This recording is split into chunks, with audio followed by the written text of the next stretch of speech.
তো এরপরে প্রশ্ন করেছেন এক ভাই যে 10ই মুহররম সম্পর্কে আজকে আমরা যে আলোচনা শুনলাম, এর সাথে ইমাম হাসান হোসেন লিখেছেন। হাসান হোসেন রাদিয়াল্লাহু আনহুর কাহিনী আমরা জানি এবং তাদের জন্যে রোজা রাখি।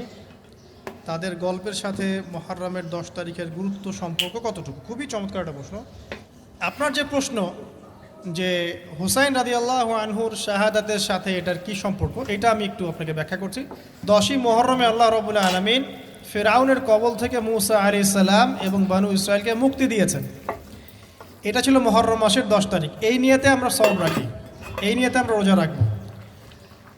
আর কাকতালীয়ভাবে এই দিনেই 10ই মুহররমে ইমাম হুসাইন রাদিয়াল্লাহু আনহুর শাহাদাত ঘটে গেছে।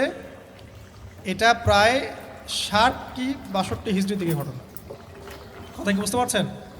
আমি বুঝাতে পারছি না।